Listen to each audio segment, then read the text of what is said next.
বাংলাদেশের ক্রিকেটাররা বাংলাদেশে ফেরত আইছে, এয়ারপোর্টে বইয়ে হামলা শুরু করে দিয়েছে। আরে ভাই, এত কিছুর দরকার না, একটু বাড়ি আজ দিতে এইবার।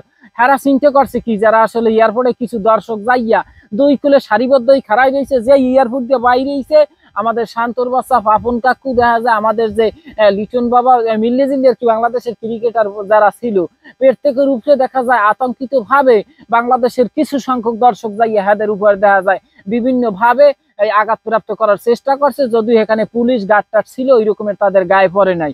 এখন এই যে অপমানের তোমরা সাদৃশ্য ইয়ে রইলে, নেট দুনিয়া ভাইরাল হইয়া গেলে তোমাকে উপরে যে একটা আতঙ্ক এবং একটা দাইয়া ওই যে কি কয় ওঠাকে, তোমাকে কেন্দ্রের লগে সবাই যে দৌড়ি তোমাকে উপরে জাফাই পড়তে গেছে, এটা তোমাকে লগে লজ্জার বিষয়। লজ্জা আরো হওয়া উচিত। তোমাকে প্রত্যেকের ওখান দিয়ে বাইরেনের সময় এই যে জোতার মালা তারপর গলায় দিয়ে এইবার বাইর করা উচিত ছিল। খালি হারা কেন্দ্রজি এটা ভুল করছে, বলদামি দিয়েছে।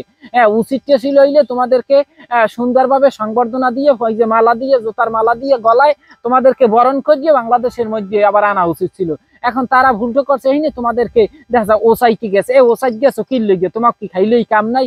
চিন্তা করেন বাংলাদেশের আসলে ক্রিকেটাররা এরা গেছে ওই যাইয়া কিছু ওই যে কি করে ওটাকে বর্মন শেষ, বর্মনের পর আই করছে। এখন মধ্যে ম্যাচ জেতার মধ্যে মতো কোনো দেখা যায় ছিল না, টার্গেট ছিল না। আন্দাইলে যেখানে ম্যাচটা হারে, চিন্তা করেন ওই যে আফগানিস্তানের লগে হ্যাঁ সাকিব আল হাসান, হে মনে হয় খুব মুডে আছে, মানে ভিলেন ভিলেন একটা পার্ট নিয়ে হে দেখা যায় চিত্তরাইয়া ঠ্যাঙ্গের উপরে ঠ্যাং হালাইয়া একটা স্টাইল নিয়ে বইয়ে রয়েছিল। আমাদের বিশ্ব সেরা অলরাউন্ডার তুমি, দেখা যায় দলরা হারে, তোমার এনে মনটা তো একটু খারাপ থাকা উচিত। যাই কথা কইলে অনেকে আবার আমার অনেক কথা বলেন যে সাকিবের নিয়ে কোনো কথা বলবেন না। ভাই সাকিবের নিয়ে তো আমরা কিছু বলতে চাই না, সে বিশ্ব সেরা এটা মানতে হইবে। সে দেখা যায় দলের লোকে কিছু এভির যদি করতে পারতে বাংলাদেশের মানুষ একসের কৃতজ্ঞ থাকে। চিন্তা করেন এই বাংলাদেশের যে দর্শকগুলো আসলে এইতে গেছে, এয়ারপোর্টে গেছে, এরা তো আবেগ আবেগ না, খালি আগে বিবেকে দেখা যায় বাজ্যে গেছে। এরা চিন্তা করেন খেলা দেখে এতটা কষ্ট পাইছে, নাইলে ওইখানে কেউ যায়, পুলিশ প্রশাসন ওখানে অভাব নাই। একটা মানুষের চিন্তা থাকতে পারে যে আমাকে ধরিয়ে গ্রেফতার দিতে পারে, তাইলে সেই গ্রেফতার দিতে পারে, এই চিন্তা গিয়েও মানুষ হয়নি হ্যাঁ উপরে দেখা যায় জাপাই পড়ছে, হ্যাঁ কেন্দ্রিত গেছে। তাইলে চিন্তা করেন মানুষের ক্ষোভ কতটা বেশি। আসলে মানুষ এই যারা খেলে হারা তো চিন্তার মাঠের মধ্যে খেলতে আসি, দোষ গুণ বিচার করে দেখা যায় এই দর্শকেরা, এরা কিন্তু ওই যে যেতক্ষণ খেলা চলে এদিক ওদিক কি হয় দুনিয়ায় কি হয় দেখে না, খেলা দেখার লাগিয়া স্থির হইয়া বইয়ে থাকে।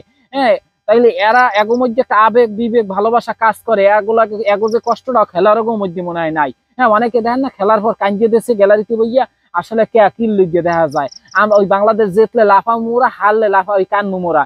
তাইলে হেইনে চিন্তা করেন বাংলাদেশের নিজের যারা খেলছে এগো মধ্যে জেতার মতো কোনো একটা এক্সপেরিমেন্ট ছিল না, টার্গেট এনে ছিল হুদা দেখা যায় তৌহিদ হৃদয় খান, মাহমুদুল্লাহ খান, এগো দুই তিনজনা। এছাড়া ওই যে শান্তর বাচ্চা খান আর জ্যাক খান, এগুলো হইলে অশান্তর বাচ্চা। এরা ম্যাচ জেতার মধ্যে কোনো দেখা যায় টার্গেট ছিল না। সর্বোপরি কথা হচ্ছে আসলে একে উপরে হামলাটা করা উচিত ছিল, আমার মনে হয় উচিত ছিল না। এরা যাই হোক হারিয়ে গিয়েছে, বাংলাদেশের ফোলা বাংলাদেশে আইছে।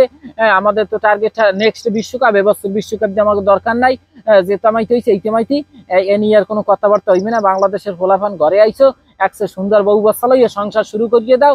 আর এছাড়া কিছু কওয়ার নাই। ভালো থাকেন, সুস্থ থাকেন। দেখা হইবে আবার আম্মগুলাকে সামনের ভিডিওতে। কালাবাই পেজটিকে এখনো যারা ফলো দেন নাই, ফলো দিয়ে পাশে থাকেন।